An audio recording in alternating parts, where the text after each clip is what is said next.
Yes. Oh, still more heart. She's steady. You just help somebody because you help musical too. What you got? Well, hello, beautiful people. Thank you so much for joining us tonight. I'm super excited. Now, I know normally y'all used to seeing me in my little branded t-shirt, but tonight, I'm pretty gifted in black, okay? And I wanted to kind of wear this to kind of represent who I am and what I'm doing. And of course, as always, Jackson feels the need to participate in Mommy Mondays. Yes, Jackson. Okay. Well, I hope you all are having an amazing Monday. I know, guess what? I want you to take a deep breath. Whew, and let it all go, okay? Whatever happened earlier today, here I am, open up a fruit snack. That's the kind of Monday we having, okay? Whatever happened for today, whatever you had going on, look, just take a little second, okay? Just take a deep breath, let it all go. We're going to chat tonight, okay? We're going to just come together as parents, people who care for children the most, just have a little section where we can just kind of woosah. All right. And tonight we're going to keep moving forward in the same vein. I'm super excited all these next couple of weeks to have people that are a part of Greekletter organizations share their stories, how they've navigated this life, being a part of their organizations and the contributions it's made to their parenting style or the friendships that they have that have been a part of that. And I'm super excited to have a friend of mine here from Zeta Phi Beta Sorority Incorporated. And I am so glad to have her, the beautiful, the amazing Miss Erika Brown. Hello there. Hey, Ebony, how are you? I'm so happy to be here. I am so excited to have you. Thank you so much. People always like to kind of talk it up. They all this month I'm having guests and they're like, so who you gonna get to be this organization? Who you gonna get to? I'm like, why y'all? We're grown. Why y'all worried about that? Worried about the wrong thing. Y'all worried about the wrong thing. Listen, and plus, I'm gonna grab the best of the best. Anyway, Absolutely. I'm gonna grab the best of the best, and I'm so excited to have you here. And so, people can see your name, but I want you to tell people who you are, what you do, and why you do it. Hello, everyone. I'm so glad to be here. So my name is Erika Brown. I am a member of Zeta Phi Beta Sorority Incorporated, as Ebony said. I live in Milwaukee, Wisconsin, and I've been a member of Zeta Phi Beta since 1995. So I'm aging myself, but yes, I'm gonna feel a day over 35. So, and I am a talent manager for a local employer association in Milwaukee. So I'm in my office, as you can see. Listen, and when she says talent, baby, let me tell you something. I have a question for you, Erica. Now, when you're working on talent, do you see people who put their Greekletter organizations on their resumes and things like that? And how do you feel? What is your opinion about that with people coming into, the talent hiring space? I think that if you have a person that is a recruiter that recognizes what that is, I think it's a good thing. I think that for me personally, I don't put that affiliation on there just so that not to open myself up to any discrimination. But there is no right or wrong. Yeah, and I agree with you there. We had a beautiful woman who was a part of the Alpha Kappa Alpha Sorority Incorporated, and she hires, and that was one of the questions I asked her. She said the same thing. She said, "Well, I don't use it, but Yes. if that's something that you want to put on there, no, and I understand exactly what you mean, because some people, if they don't know what it is, then they can be a little thrown off, and if they do know what it is, maybe they're like, oh, well, I don't want to deal with Yes. That particular organization. So I understand why Absolutely. you would say that. Absolutely. Tell us a little bit about how you or when you became a mommy. Yeah, so I have a 23-year-old son. So he is in his senior year at Marquette University, which is also my alma mater, which is also where I pledged back in the day undergrad. So I have on my Marquette shirt today too, trying to keep warm up here in Milwaukee. But yeah, so in 1998 he was born. So yeah, he's my pride and joy. He's my only child. Listen and see. Okay, now I have a question for you because my husband was a single child up until he was an adult. What are some of the things you're teaching him or you've taught him to do over time that will add value to a relationship? Because my husband, I love him to death, but he still got some only child syndrome. in him. So what are some things that you're showing him or you've shown him as a mom to make sure that he knows how to have that connection with others as he's building relationships? So a little caveat to that: my son, my ex-husband, who's his dad, he remarried when my son was 5, so he had 3 other children. So, but his brothers and sisters, they moved to Arizona with their mom after the divorce. But we all have a great relationship. He goes to visit his siblings and the stepmom. We're really good friends. So he's not really his father's only child, or he's not all alone in the world. But he is pretty much, though, because I would say he wasn't raised in the house with him every day. But some things that I did to that I do to try to offset that only child syndrome, i.e., being selfish, would be because let's call it what it is, right, Ebony? So you know when you said that, I was like, oh, I know, I already know. But it's so funny though. One thing that I purposely did was, and it's kind of funny, whenever this guy would make a pizza, I'm like, so you just ate the whole pizza? Or you went and you ate the whole pizza I gave you money to buy? I'm like, whenever you buy a pizza, save me 2 pieces. If I don't want them that day, or if I want to take them for lunch, or if I want to eat them the next day, those are my 2 pieces of pizza. Because dude would inhale the pizzas, and I taught him this when he was a teenager.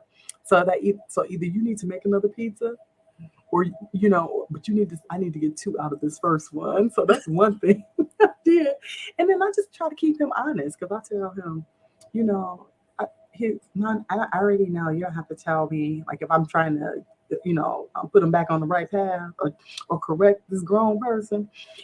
I just tell him, if I don't tell you, who else gonna tell you?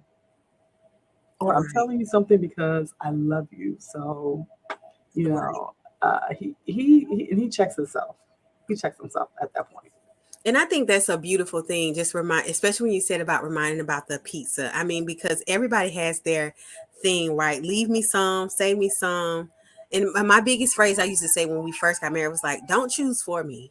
Like, don't choose Yes. for me. I think that's a big thing for people is don't choose for me. Don't decide for me. Don't make up in your mind that, oh, she doesn't want it or she doesn't want any. Like, save me some. So I think that's a good thing, especially with the sharing to kind of bring to the forefront because a lot of times when dealing with children who were the only child in their environment for a little while, they definitely know how to take care of themselves. Yes. Oh yeah. And that transition to tending to other people and taking care of other people is definitely a process. And my Yes. husband, he can attest to he when we first got married, he used to talk about it a lot. He's like, I'm learning how to add people to my space, how to add Yes. because he could just sit in the house and tend to himself and do things for days and not really have to leave or not really because he was so used to doing his Yeah. own thing, right? And I'm like, hey, babe, can we go to dinner? Like Let's go and let's like do these I things. have some needs here, even though you're fine at home playing video games or reading a Yeah. book. Yeah. I Yeah, need and to so get he out. was just comfortable. He's an introvert. He was comfortable being at home and cuddling on the Yes. couch watching a movie. And I'm like, I want to go out in public. Like I'm a Yes. social butterfly. Like I want to. And so I think that being able to create that balance, right, Yes. of how someone else was raised, what they were brought up in, who they are, creating that balance between the two is a key part of relationship development over time. And I know that's a big part for us when we become a part of these organizations. We are building bonds with people from all walks of life, all areas of life, and we come Mhm. into these bonds together.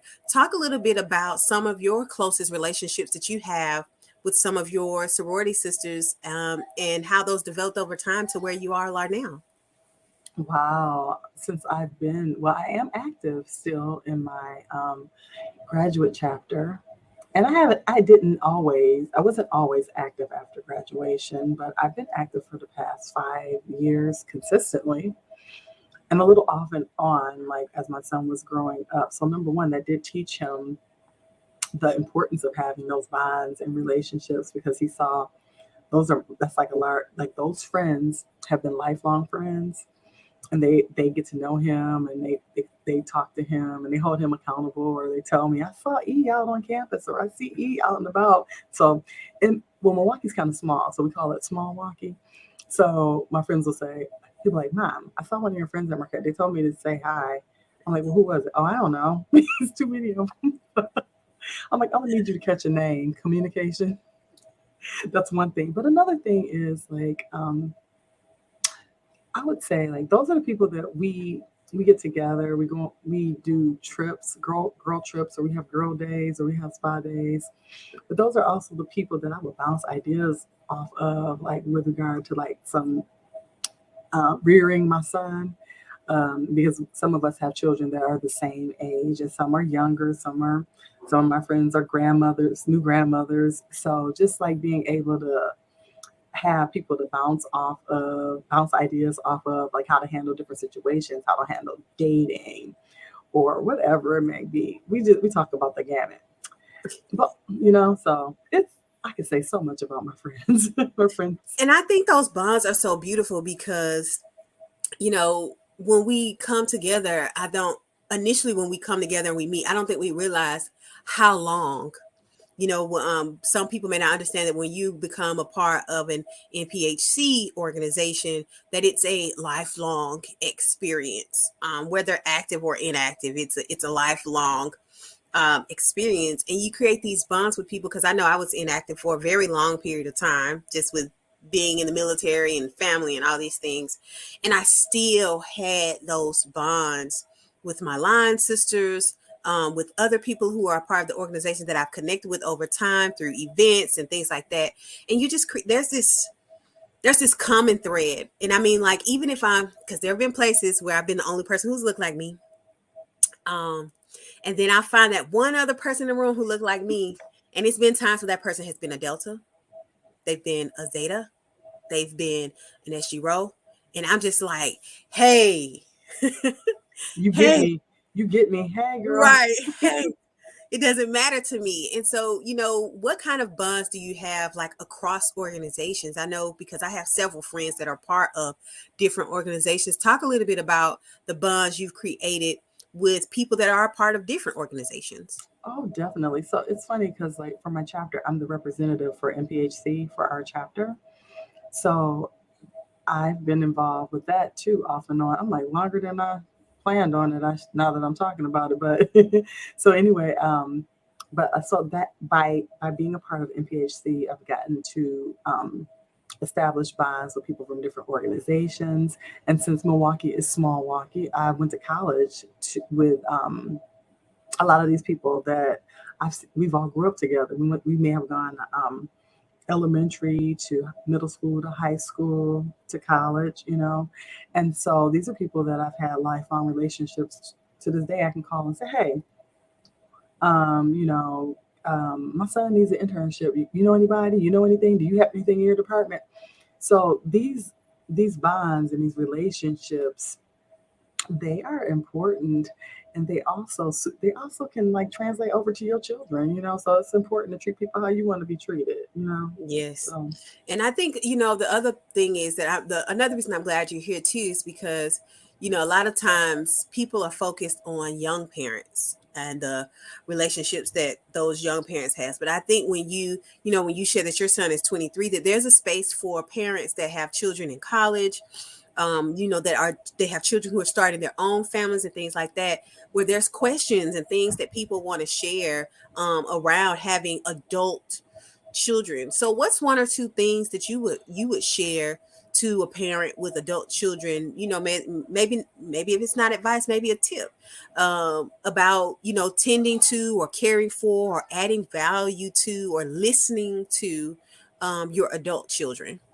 definitely, that's a great question. I like how you preface that.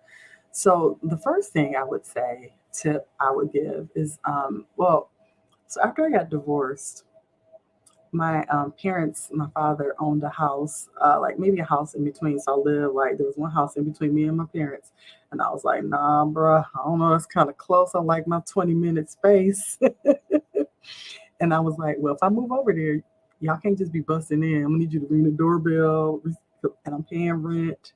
It wasn't regular rent, but I had to pay the rent.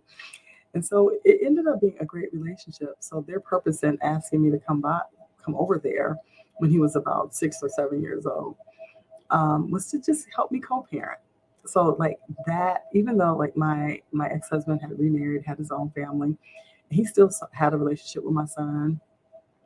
But with my father being a house away, my son always felt a threat. So that was one thing that really helped me in his, but kind of like mold him into the young man that he is.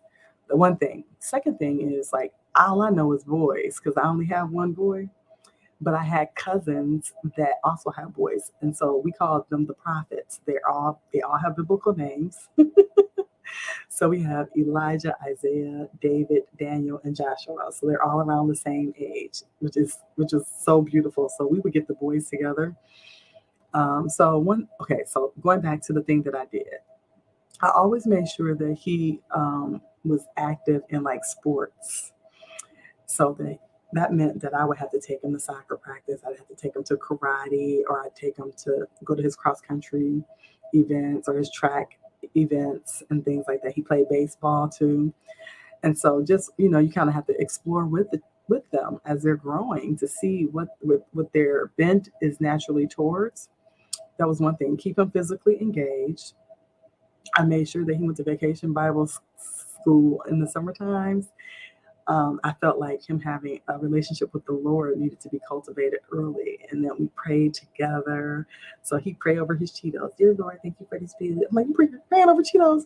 I'm about to eat it though. I'm like, okay, bro, keep on praying over your Cheetos.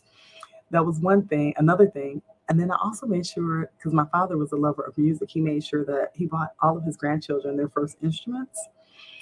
So all of the kids play instruments. So my son was the only one that lived here in Wisconsin. The other kids grew up in Birmingham, Alabama, and they live there now. So all the kids had their instruments from my dad and my son. So he has such a love of music that was introduced to him by my father. He still plays percussion, and he's going on a grad school to major in percussion studies. So those are things that I did. I also made sure that when he was in karate or if he played basketball, that I established a relationship with other parents so that the kids could hang out together. Yeah. And I also made sure that like his sensei in karate or his coaches would were on board. Like if he was messing up, like you need to talk to Elijah about he talking back. His room is messy. He can't come. If his room messy, he ain't walk the dog, he ain't cleaned up after the dog. So he can't. So I always put parameters on things that he did. So those are some of the main things that I did, Ebony. Yeah. And so now that he's transitioned to being an adult son, what are some ways that I'll call it love on him? What are some ways that you love on him now that he's an adult? Because I know that, I'm an adult child to my mom, and I know, sometimes I'm like, all right, mama, I got it. I know what I'm doing here. And then there are other times where I'm like, okay, mom, you had 3 kids. How did you do this? How did you navigate this space? So what are some ways that you're loving on him or adding value to him now as an adult? It's funny you should say that. I think where we are right now in his road to maturation. So I'll let him know because he lives at home while he goes to school, just, to save money. So when he first started college, he was like, I got this. He knew everything. Like, what are your grades looking like? Did you get your books? Ma, I got this. Okay, you got that. Then as soon as the situation came up where he needed me, I was like, oh, so, okay, let's circle back to when you said you got this. So let me tell you something. As long as you live in my house, I got an opinion. I'm your mother. I'm not one of your friends. If I'm telling you something, it's for your benefit, not to hurt you. And I want to get to the point, I want you to know that you're maturing. You're a maturing adult. You're not all the way there yet because you live in my house for a reason, because you have to. And that's fine. And I want you here as long as you can. As long as we have a good relationship, you're more than welcome to stay. So that was one thing. So I had to tell him once he turned 18, you're maturing. You're a maturing adult. You're a maturing adult. And as he matured, he still got more privileges and more privileges. So now he's 23. He can come and go as he pleases. But does he stay out all night? No. Does he party? No. Does he disrespect me? No. We have a relationship. So we're just not getting to the point now, Ebony, where he's actually asking me for my opinion. He really values my opinion. So, but now I had to check myself and think like, well, I want him to think critically. So I ask him now, so what do you think you should do? Right. You don't necessarily want to solve every problem or every issue, but making room for him to think things through and figure Yes, them out on his own. yes. And how Yeah. I love on him, food is his love language, you know. So I could be like, what do you want for dinner? Or I'm going to the grocery store. What kind of texting what you want? But like also he knows mine too. So he's like, well, mom, I'm gonna cook dinner, just to let you know. Or I'm going to Shake Shack. You want a burger? He's starting to ask. And my friends are like, how'd you get there? I said, huh, it wasn't easy. You But got there with patience. patience, patience, a little yelling, a little crying, a little just, we've been frustrated with each other, especially with him being home during COVID and me being home a lot more. So we've been through it all, but like my mother always told me, you really want to get to have a good adult friendship with your kids eventually. You want to be a good friend. Yes. And I think that's so important, understanding that once they become an adult, that's where there's room for friendship to thrive. And I think what's happening, unfortunately, is people feeling a need to be their children's friend at too young of an age. Um, and don't get me wrong, I think there's a lot of grace and a lot of room for, my children are 6 and 7. There's a lot of room for me to ask them, hey, what would you like to do, or how would you like to do something, but still putting a limitation on it is within these parameters, or understanding that I'm they 6 and 7, we not friends. Yes. I don't I don't have no 6 and 7 year old or 2 year old friends. Those Yes. My friends are my age. Yes, I know that's right. And Exactly. so just understanding as parents, and then for the teenagers who may be watching as teens, that there's a difference between a parent and guardian and a friendship. And that friendship is for people, your peers, who are on the same level, same age.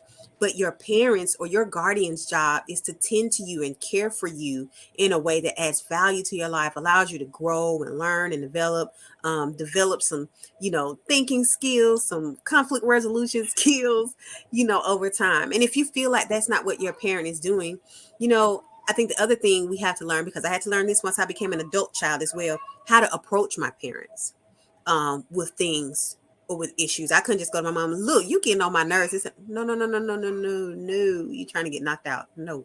All the Listen, way. Not all that the way. Okay. If I have something I want to discuss with my mom, I say, hey mom, I wanted to talk to you about something.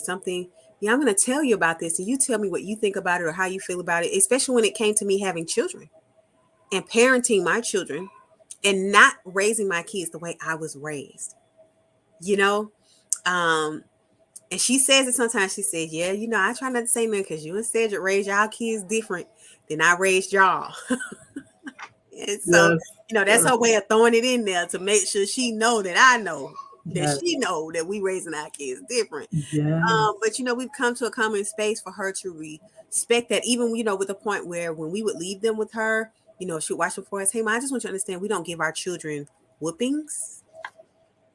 We have a popping stick. Hands are for loving. You love the kids with your hands, love on them, hug them, whatever. We use a popping stick if there's a need or a situation where they need to be corrected. But I don't, having to help her understand, hey, don't pull your belt out and whoop my kids. Yes, I I, understand. I wouldn't want you to do that. And if you feel there's a need for discipline, hey, this is how we do discipline. And we would greatly appreciate it if you would discipline with them the way we do. So there's no confusion when Hmm. they're with Gigi, because that's what she likes to be called. When they're I with like Gigi, that. I got to and remember when that one. they're and when they're with us.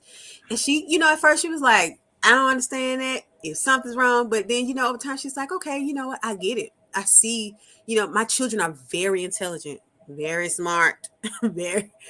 Children made different. Like people talk about the pandemic babies. The pandemic babies came out like this, looking, making decisions, writing business plans. Yes, they did. Using those iPads. Yes. I was like, Right. this baby taking pictures.